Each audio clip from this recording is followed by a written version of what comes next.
जब आपने ऐसा पहले किया है तो उसकी पुनरावृत्ति करने में सरकार को दिक्कत कहां है?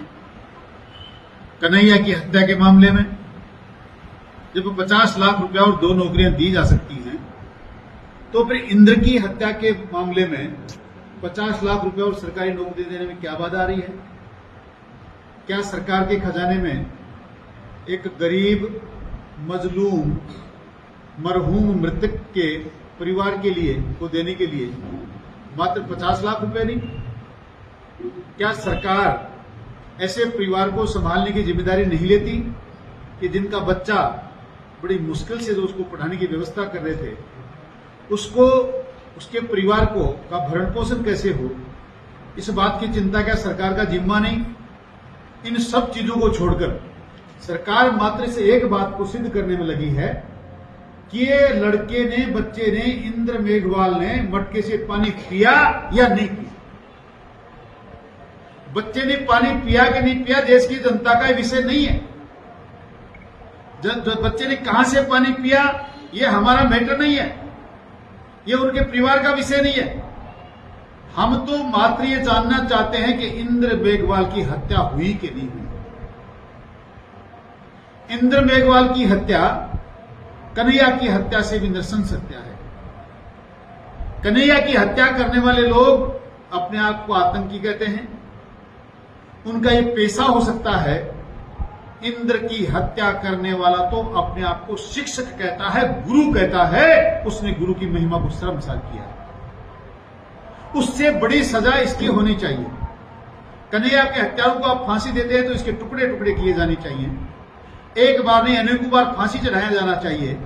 और आप इस बात को समझने और समझाने में लगे हैं कि इंद्र की हत्या पानी पीने की गलती से नहीं हुई। पानी वो मटके में पीता है, वो टंकी पे पीता है, लगातार उसके परिवार को दबाया जा रहा है, उसके परिवार को धमकाया जा रहा है। बच्चों की सोशल मीडिया में वाइट फैलाई जा रही है कि वहां पीने के पानी का मटका ही नहीं है। किसने पूछा आपसे? कौन पूछ रहा है? और मैं क्षेत्रीय विधायक जो राजस्थान की सरकार में मंत्री, उनसे पूछना चाहता हूं, किसने चर्चा करी जाति की? आप चलाकर लोगों से कहना चाहते हैं कि वो शिक्षक किसी जाति विशेष का था। हमने तो आपसे नहीं कहा कि उसकी कोई जाति थी। राजस्थान में किसी व्यक्ति ने नहीं पूछा कि उसकी क्या जाति थी। हम तो ये कह रहे हैं कि इंद्र मेघवाल की हत्या हुई, उसको मुआवजा मिलना चाहिए। आप ये तो कह रहे हैं कि मैं मर भी जाऊं तो दलित समाज के साथ अन्याय नहीं होने दूं, तो मैं लिस्ट गिनवा देता हूं जिनमें से आधी से अधिक हत्याएं अन्याय आपके द्वारा हुई। आप कितनी बार मरेंगे या कितनी बार इससे पहले मरे? पोंख गांव में एससी समाज की सम्मानित पद पर बैठने वाली महिला सरपंच कोमल शेरावत के साथ एक पंच ने सरेआम पंचायत के बीच में अभद्रता की। कौन था? जातियों की चर्चा आप करना चाहते हैं तो पूछें कि वो आदमी कौन था आपकी जाति का। गिरावड़ी में आपके परिवार ने खुद ने कुमाऊत की जमीन पर कब्जा किया। वो गरीब बिना कपड़े लत्ते वहां बैठा है, और आज से नहीं पिछले 6 महीने से बैठा है। धोखे में देकर आपने 50 गज जमीन उससे मांगी, और उस गरीब की बड़ी मुश्किल से सजोई हुई 4 बीघा जमीन थी जिसपे आपने कब्जा और रजिस्ट्री फ्रेम में करके करा ली। आज वो सड़क पे फिर रहा है। वो ये अन्याय करने वाला कौन? आप इतना ही नहीं, यहां एससी समाज के खिलाफ आपके कार्यकाल में 4 साल में एट्रोसिटी के 90 मुकदमे दर्ज हुए, 80 पे एफआईआर लग गई। कौन जिम्मेदार है? क्यों नहीं सरकार इस बात की चिंता कर दी? मैंने आज सोशल मीडिया में सुना, बड़े जोशो खरोश में आप कह रहे हैं कि मैं जान दे सकता हूं दलित समाज के साथ कोई अन्याय करता है। तो मैं आपसे पूछना चाहता हूं, आप जान बाद में दीजिएगा, पहले मुझे ये बताइए। और ये कह रहे थे कि सारे के सारे गजेटेड ऑफिसर, मैं मीडिया के मित्रों से के माध्यम से भी जानना चाहता हूं, और मेरे सामने जनता भी बैठी है, कार्यकर्ता भी बैठे हैं। उपखंड में सबसे बड़ा अधिकारी कौन होता है? एसडीएम। किस जाति के हैं आप लोग जानते हैं, राजपूत समाज से हैं। दूसरे नंबर की पोस्ट है तहसीलदार, किस जाति से हैं? राजपूत हैं। फिर तीसरे नंबर की पोस्ट आती है डिप्टी एसपी, किस जाति से हैं? राजपूत हैं।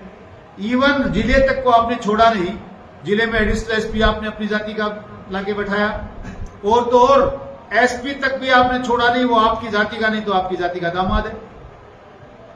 कहां बख्श दिया, कहां न्याय की आशा कर सकते हैं? ये सारी की सारी व्यवस्थाएं आपने इसलिए की हैं कि आपका दबदबा रहे और उदयपुरवाटी में आप इस अन्याय के माध्यम से लोगों में डर पैदा करें, भय पैदा करें। आप भ्रष्टाचार करते रहें। पुलिस की ड्यूटी आपने लगा रखी है कि इलीगल माइनिंग में जितनी अवैध बजरी की रॉयल्टी होगी पुलिस आपको पैसे दिलवाएगी अगर कोई बदमाशी करेगा तो। आपने गिरावड़ी की जमीन का प्रकरण मैंने आपके सामने रखा। आपने अपने भाषणों में एक बार नहीं अनेकों बार कहा है, मेघवाल समाज मेरा पहला प्यार है। पहले प्यार का नमूना आपने पेश कर दिया।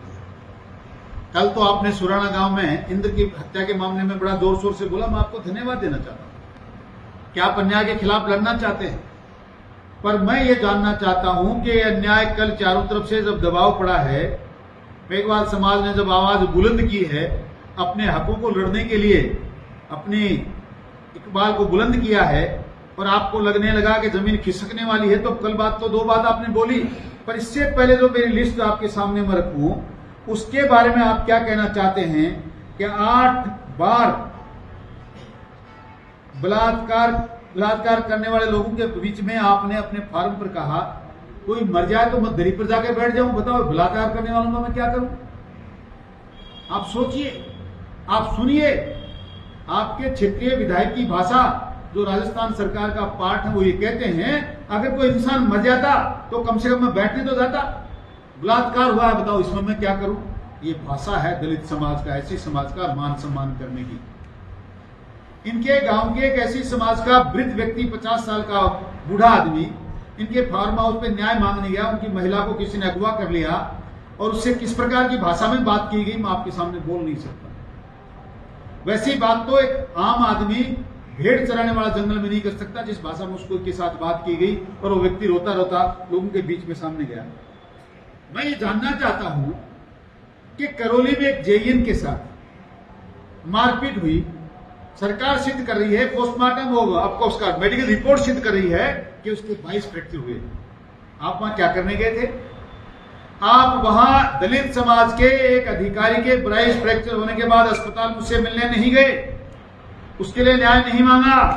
आपने अपने सजातीय मित्र को बचाव करने के लिए मात्र वहां आपने आंदोलन नहीं किया, बल्कि सरकार से लड़ने तक के लिए तैयार हो गए।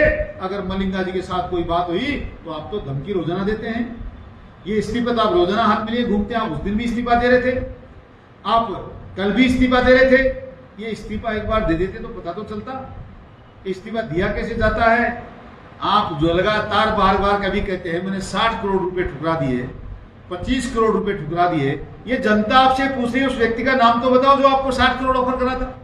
आप संवैधानिक पद पर बैठे हैं, इस पद की कोई गरिमा होती है? राजस्थान की जनता आपकी तरफ न्याय के लिए मुंह बाए खड़ी देख रही है, तो राजस्थान की जनता के भावनाओं को मैं आपके सामने सोशल मीडिया के और मीडिया के माध्यम से रखना चाहता हूं कि आप उन व्यक्तियों का नाम क्यों नहीं बता देते जिनको जो आपको 60 करोड़ ऑफर कर रहे थे, आपको 25 करोड़ ऑफर कर रहे थे, और आपका परिवार ये कहता है इज्जत बहुत प्यारी है, पैसा नहीं चाहिए, तो आपका परिवार उस पैसे को नहीं देख रहा, तो लगातार वहां आप लूट रहे हैं, खसोर रहे हैं, नदियों के अंदर अवैध माइनिंग का पैसा ले रहे हैं, आप इलीगल जमीनों पे कब्जे कर रहे हैं, आप मंदिर माफी की जमीनों को खुद खरीद करके जो मैं कह रहा हूं उड़ा में जो दुकानें आपने बनाई अपने परिवार के नाम पे उनकी रजिस्ट्री करवाई और बेचान कर रहे हो, वो जमीन अगर आपकी थी या किसी व्यक्ति विशेष की थी तो देश को आजाद हुए 75 साल हो गए, आज तक क्यों नहीं बिकी?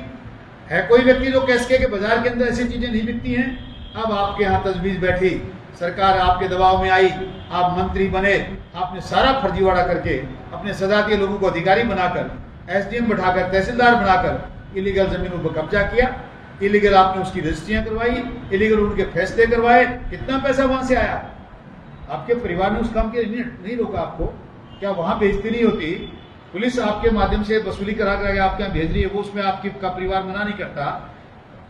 करेक्शन चलाने वाले लोगों के माइंस पे आपने सिर्फ उनकी माइनिंग चलाने के लिए आपने एक माइंस पे कब्जा कर लिया, महीने की हफ्ता वसूली आ रही है, उस पर आपको परिवार आपको मना नहीं करता। छोड़ो, क्या रखा है इन बातों में? ये सब बातें हैं, घोंसले हैं सुनाने के लिए, हाथी के दांत दिखाने के कुछ और खाने के कुछ और। तो वैसे भी आपने तो हाथी के दांतों का हमेशा दुरुपयोग ही किया है।